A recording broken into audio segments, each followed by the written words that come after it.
se retrouve aujourd'hui pour le jour 3 et le dernier jour de notre Challenge Deck Collection. Alors, on va attaquer tout de suite par la question numéro 15. Le jeu où les illustrations m'inspirent le plus. Alors, j'ai eu du mal à choisir.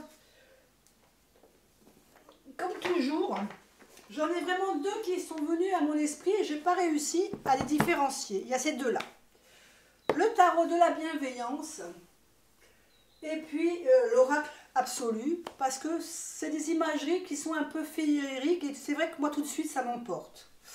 Donc, le tarot de la bienveillance, bon, les deux je pense que vous les connaissez déjà, hein, parce que voilà, c'est quand même des tarots qui sont... Le tarot de la bienveillance, c'est quand même un tarot qui est assez connu. Donc le dos fait un dos un peu classique. Et voilà le style d'image qu'on a. Ici, on a la justice. Alors, on a des anges. On n'a pas que des anges, hein. Là, on a le pendu. Mais voilà, je trouve que c'est des images... que ces photos nous transportent un peu dans un monde inconnu, quoi. On n'est plus dans le monde réel, hein. Ce magicien, moi j'adore ce magicien, je le trouve, je sais pas, il est inspirant ce magicien. On a le soleil. Alors c'est vrai que c'est des cartes qui font un peu ancien, suivant, hein. Là on a vraiment l'impression d'avoir une porte ancienne avec toutes ces clés, regardez toutes ces clés autour de l'ermite, là. Là, alors la carte du diable qui est représentée par la pomme de la tentation. Ici, on a la lune qui est représentée comme sur la boîte. Voilà, et je trouve que voilà, c'est des cartes, l'as de feu, très joli avec cette petite lanterne. Bon, ça me fait penser à un autre jeu que j'avais avec des fées, où il y avait cette lanterne magique, là. Le 2 de feu, ici on a représenté avec une girafe. Alors, c'est pas des... On peut pas dire que c'est un rider classique, hein. C'est un rider parce que oui, les images, les cartes sont illustrées. Regardez le roi de feu. Les cartes sont illustrées, mais on peut pas dire que ça représente vraiment des scènes de vie. Alors, c'est pareil, je vais dire que ce jeu-là, pour quelqu'un qui débute, il n'est pas si facile que ça. Ou alors, vraiment, il faut qu'il ait que ce jeu-là et qu'il apprenne vraiment les cartes... par rapport à un bouquin, je veux dire, là, on ne peut pas rester que sur l'imagerie pour trouver les interprétations, quoi. Vous voyez l'as d'eau avec l'hippocampe, avec sa perle. Voilà, regardez, la grande prêtresse. Ouais, moi, je trouve que la grande prêtresse, elle est dans ses tons un peu froids, hein, puisque c'est une personne quand même... La grande prêtresse qu'on considère un petit peu quelqu'un qui est seul, qui est un peu retiré, hein, qui garde les secrets, qui est très intuitive. Le 10 d'eau, la tour. Alors là, on n'a pas le fait d'avoir cet éclair qui touche la tour. Vous voyez, c'est une autre façon de voir le jeu. Et c'est vrai que c'est un tarot quand même qui est assez différent d'un rider, parce que les représentations sont vraiment très spécifiques. Mais les images sont d'une beauté. Moi, j'aime beaucoup. Voilà, c'est pareil. C'est un tarot que je pense que je garderai. Parce que voilà, il est inspirant, voilà. C'est vrai que les images sont très belles. Et puis le deuxième c'est l'oracle absolu, hein, c'est un de mes chouchous aussi, avec d'Ange de Gaïa et de Gabriel Leroy. Bon, Gabriel Leroy, je vous en ai pas mal parlé déjà sur ma vidéo aussi de ma wishlist, hein, puisque je suis en attente qu'il ressorte le Falénaria. Alors celui-là, j'ai vraiment craqué dessus dès que je l'ai vu. Et j'attends par contre avec les nouveaux dos, les nouvelles tranches et les nouveaux galets. Parce que les galets, ce qui m'a arrêté en fin de compte sur l'autre, c'était les galets verts. Moi, c'est pas ma couleur fétiche, le vert. Donc revenons à l'oracle absolu. Regardez ce dos, superbe. Ce papillon de transformation. Et c'est pareil, les dessins de Gabriel... je trouve qu'ils sont... bon, après, c'est un peu féerique. Moi, c'est mon...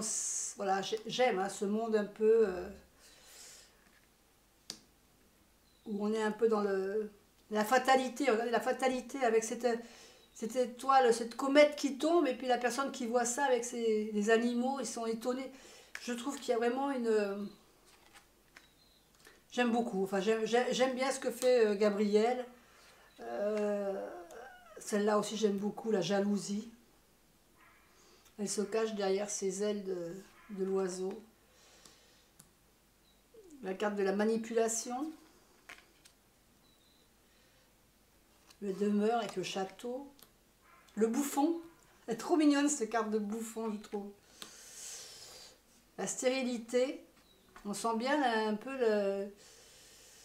le sentiment de frustration qu'on a dans cette carte. La destruction aussi, là. C'est les représentations, franchement. Alors, il n'y a que celle-là, c'est vrai que celle-là, au début, je dis, mais j'ai dû me tromper, ça doit être une carte qui est en plus. Et non, elle fait partie du jeu. Et c'est vrai que le fait de l'avoir différente des autres, mais après, quand on lit le pourquoi du comment, on sait.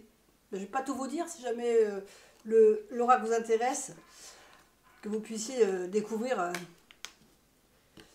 Voilà, je ne vais pas toutes vous les montrer. Mais voilà, c'est un jeu qui m'emporte un peu et voilà, j'aime beaucoup. Voilà. Alors si j'ai hâte, regardez celle-là, elle est belle. J'ai franchement hâte de voir le jeu de Gabriel Leroy quand le Falénaria va sortir la nouvelle version. J'ai hâte. Je sais qu'elle a pris du retard, il me l'a dit l'autre fois, mais j'ai trop hâte qu'elle sorte apparemment pour l'été, je pense. Alors, on va passer à la question 16. Le jeu dont le livret m'inspire le plus. Alors, ça va être celui du tarot des magiciens. Alors pour ceux qui ne connaissent pas, je vais montrer 2-3 cartes du tarot des magiciens. Alors, c'est un tarot que j'ai depuis très longtemps. Donc, je ne sais pas s'il existe toujours. Je crois qu'à une période, il était en rupture de stock. Alors, c'est des cartes grandeur tarot. Là, vous les voyez un peu plus petites parce que, ben, personnellement, comme à mon habitude, c'était ma période de découpage. Donc, voilà, il y a beaucoup de jeux à des périodes où j'avais enlevé tous les bords. Donc, c'est un très joli jeu que j'aime beaucoup. Mais que je ne conseillerais pas forcément aux débutants en ce qui concerne le livre. Alors les images, on peut les approprier, c'est pas un souci. Le problème, c'est que le livre, dans ses explications, il est très ciblé magicien, magie, rituel. Et donc, quand on apprend le tarot, c'est un peu perturbant. Donc, il vaut mieux acheter un livre ou avoir acheté un livre à côté, un livre rien que de tarot classique. Voilà, et le dos est très joli. Alors, pourquoi j'aime ce livre? Bah, tout simplement parce que pour chaque arcane majeur, on a des informations complémentaires sur des tas de choses.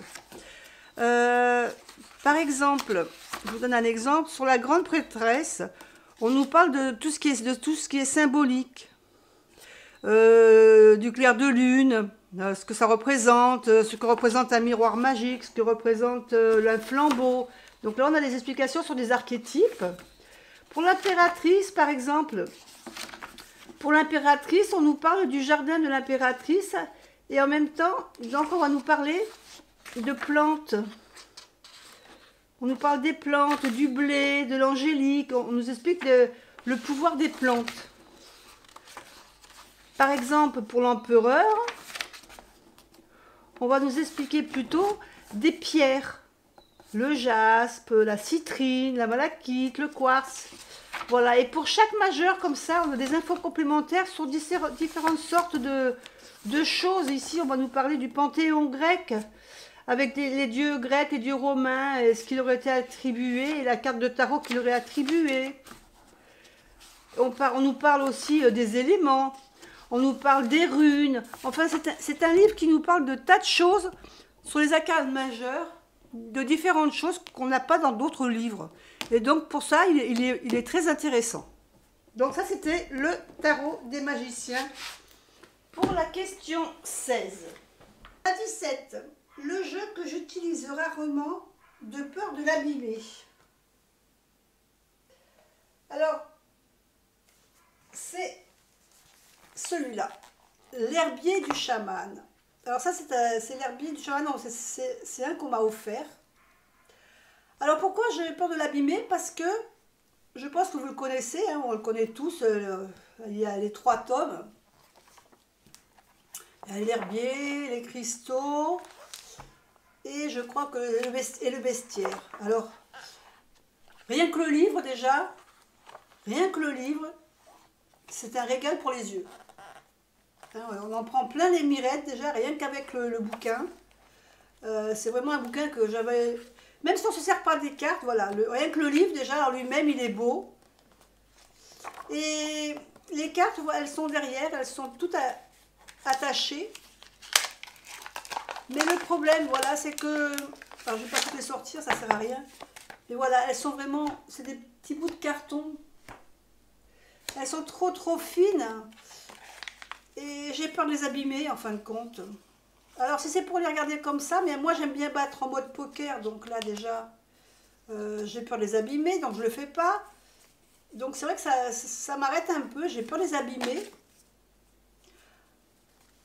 Donc, c'est plutôt un jeu que je vais me servir, un jeu d'inspiration, par exemple, si j'ai besoin de travailler sur une carte spécifique. Alors, ce que je fais des fois, c'est que je prends mon livre, et vous savez, je fais un peu comme si c'était un livre oracle. Hop, j'ouvre une page, et je vois que je suis tombée sur cette fleur-là. Donc, voilà, je regarde la carte. Après, je vais sortir la carte pour la regarder, mais voilà, je n'utilise pas tellement les cartes, en fin de compte, j'utilise plutôt le bouquin. Je vais ouvrir le bouquin comme ça et je vais me pencher sur la carte concernée. Donc voilà, mais c'est vrai que regardez, les dessins sont superbes. Hein. Ça aurait même mérité d'avoir des cartes beaucoup plus grandes, des cartes un peu format oracle, quoi, plutôt que ces petites cartes. Alors moi j'aime bien les cartes un peu petites parce que je trouve que pour les brasser c'est pratique. Mais là, en l'occurrence, je m'en sers pas, donc en fin de compte, voilà, ça revient au même. Voilà, donc c'est l'herbier du chaman. Maintenant, pour la question, on en est donc à 18. Le jeu le plus original de ma collection. Alors, c'est un petit jeu. C'est un petit jeu de 56 cartes, un petit jeu de cartomancie classique. Le Royal Mischief. Alors, c'est une petite boîte. Donc, c'est un petit dos voilà, un petit dos un peu classique au niveau de la boîte. De la forme, je parle de la boîte. Parce que c'est vrai que la carte de la boîte n'est pas... Mais vous allez voir qu'au niveau des graphismes, on a toutes les cartes qui ont des dessins et qui sortent vraiment de l'original. Hein, voilà, ici on a le valet de cœur. Alors vous voyez le valet de cœur où on voit qu'il a coupé la tête de quelqu'un. Donc c'est un jeu assez hard au niveau des dessins. Je reconnais qu'il n'est pas facile. Mais c'est un jeu que je me sers par exemple des fois pour compléter quand en période Halloween. Voilà, je l'avais acheté à cette période-là pour Halloween, pour compléter à l'époque où je faisais vraiment de la cartomancie simple. Et là, vous voyez, on a des dessins. Alors, il y a des cartes horizontales, des cartes verticales. Et toutes les cartes ont donc un dessin. Vous voyez, par exemple, ici, du 4 de trèfle avec un petit diable qui dort avec son doudou. Là, les pics représentent la poitrine de ces dames. Donc voilà, on a voilà, l'originalité de ce jeu, c'est ça. Après, ça plaira pas à tout le monde parce que je vous dis, c'est un jeu quand même qui est assez dark. Mais bon, voilà. Son originalité, il est vraiment dans la représentation des cartes. Après, j'en ai d'autres, des jeux comme ça. Un jour, je vous ferai d'ailleurs une vidéo sur tous les 32 que j'ai, avec différentes... On a des laces de pique. Voilà. On a tous des dessins.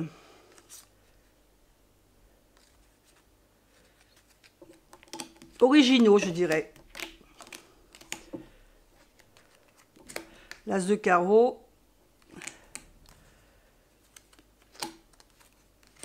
C'est des petites scénettes de... Voilà, mais donc voilà. C'était vraiment le petit jeu original. Voilà, pour celui-là. Ensuite, le jeu qui me donne le plus de... qui m'a donné le plus de pratique. Alors, ça n'a pas été compliqué à choisir. Ça a été le coffret du hiking. Pourquoi le coffret du hiking? Parce que, d'ailleurs, c'est quelque chose que je ne vous ai jamais présenté sur la chaîne. Parce que s'il fallait faire... montrer un exemple, c'est très long. C'est très long, c'est fastidieux. Et puis c'est vrai que si vous ne le faites pas vous-même, bah, ça va vous paraître un peu longuet et peu intéressant quand on ne peut pas pratiquer ce genre de choses. Mais bon, moi j'aimais bien. Alors, le hiking, c'est voilà, on a plusieurs baguettes qu'on jette plusieurs fois. Et suivant comment elles se présentent, ça va nous faire des trigrammes. Et il va falloir qu'on fasse, il nous faut 2 trigrammes pour avoir une divination.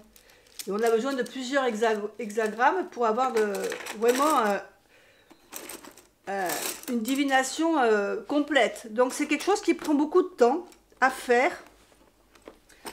Après on peut simplifier, on peut faire plus simple. Alors là je les ai mis à l'intérieur. On peut faire plus simple.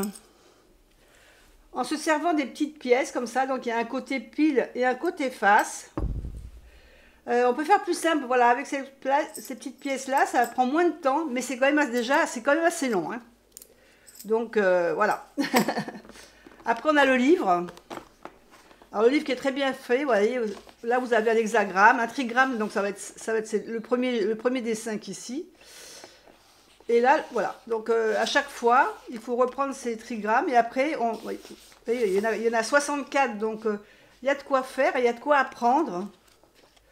Alors c'est intéressant, hein, c'est très intéressant à faire, mais c'est trop long à faire sur une chaîne. Par exemple, je ne pourrais pas vous faire une divination pour vous sur la chaîne parce que là, on y passe à demi-journée. Hein. Là, il y a un petit carnet dans le coffret avec un crayon si on veut. Donc voilà, c'est quelque chose qui m'a beaucoup plu, mais qui va demander beaucoup de temps avant d'arriver à avoir une divination correcte, disons. Donc c'était le coffret du hiking. Ensuite, la question 20. Le jeu que j'offrirais à une amie qui débute. Alors il y en a plusieurs. J'ai choisi celui-ci parce que je sais qu'il plaît beaucoup. C'est l'Oracle du Monde. L'Oracle du Monde d'Émilie de Dieu. Alors les cartes c'est pareil, c'était l'époque où je retaillais les cartes, donc la taille c'est à peu près cette taille-là. Vous voyez qu'elles ont bien diminué hein, quand même depuis, puisque j'ai enlevé tout le tour. Mais par contre voilà, je sais que c'est un jeu qui plaît beaucoup. Il nous fait voyager, hein, puisqu'on passe par l'Égypte. On passe par l'Asie, on passe par l'Afrique. Et c'est un jeu qui est très coloré. Les femmes aiment beaucoup ce jeu, souvent, parce que voilà, c'est des dessins simples, mais à la fois, on comprend vite la symbolique. Et donc, pour quelqu'un qui débute, eh ben, c'est assez facile pour commencer. On arrive facilement à se projeter dans les cartes et voilà. Quelqu'un qui débute, franchement, je pense que il va vite s'habituer. Alors, je vous aurais parlé de l'oracle G aussi. Mais c'est vrai que l'oracle G, ben, il y a beaucoup de gens qui sont aussi un peu rebutés par les dessins. Il faut reconnaître que certains dessins ne sont pas très attrayants, alors que ce jeu-là, ben voilà, c'est vraiment un jeu qui est coloré et les images sont agréables à regarder. Donc c'est vraiment le jeu que je conseillerais. Un jeu de Émilie de Dieu. D'ailleurs, elle a un site, alors c'est des auto-publiés. Il faut aller sur son site et vous avez des tas de jeux qu'elle vous propose. Il y en a d'autres qui sont aussi jolis que celui-là. Et la dernière question, le dernier jeu acheté, ben vous le connaissez, c'est Lumière de Fée. Vous l'avez déjà vu sur ma chaîne, je vous l'ai présenté récemment. Et puis là, tous les mois, je vous propose de travailler sur un domaine spécifique. On peut soit travailler sur toutes les cartes, et on en tire une au hasard, et puis on voit ce que la carte nous dit, et on peut travailler dessus. Ou alors on peut travailler par domaine. Par exemple, ici, on a le domaine de la spiritualité. Alors par contre, les images sont vraiment très belles, j'aime beaucoup les images. On pourrait travailler sur notre karma.